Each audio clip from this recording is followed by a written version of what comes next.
Hey, hey, hey, it's that time again. It's time to roll with your boy, your brother, your cousin, yeah, me, Rod B. That's right. Not to be confused with any other Rod B. Rod B, creator of Legend of the Black Star. That's who you're rolling with right now. What I wanted to do is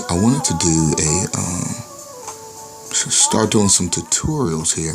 I've got a lot of people asking me, well, Rodney, how do you do faces? How do you do bodies and things of that nature? And so when it comes to comics, one of the things that you're going to always find that you're going to be doing is you're going to be drawing figures, you're going to be drawing landscapes, seascapes, you're going to be drawing whatever it is that the writer writes.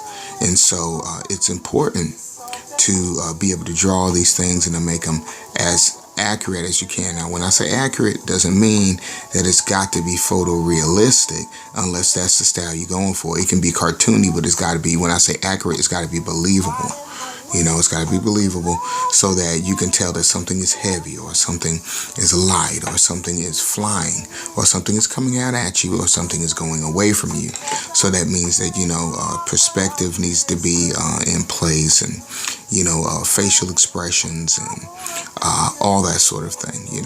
Something is supposed to be wet needs to look wet, and something that's supposed to be hard, needs to look hard, or soft needs to look soft. So that means that your elements and principles of design or principles of art have to be in place.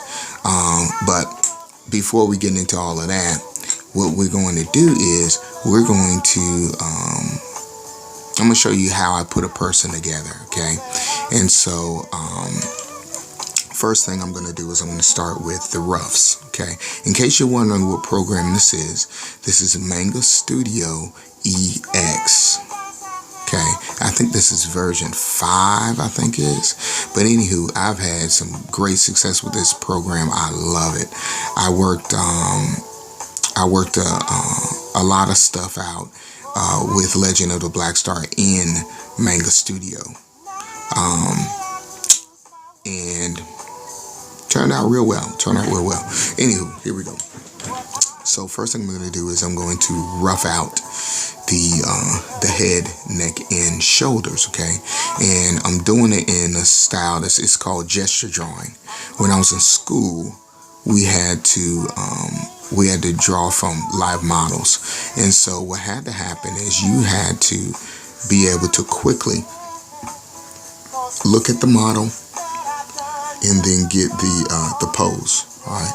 Well, I don't have a person that is actually in front of me, so I'm working this out of my head. I'm kind of imagining, creating what the pose is. And so what I do is I just quickly scribble in what I feel like I'm gonna need. And in my mind, I'm like, okay, these are the lines and the shapes that I need, and I'm just gonna go ahead and quickly scribble that in. So you notice, I don't know if any of you guys been keeping track of the time, because Lord knows I haven't, but it did not take me long at all to get to this point. Okay, now you notice I got my neck in there and whatnot, and it's written, it's not tight. It doesn't have to be tight when you're doing your roughs. They're called roughs for a reason. They do not have to be tight. So, I got a whole bunch of scribble lines in here and stuff like that, okay? And see, I'm leaving it nice. I got it nice and loose. So if I need to come back and tighten anything up or kind of get things in proportion, I can do that, okay? You want to give yourself some freedom when you're coming in here at this thing.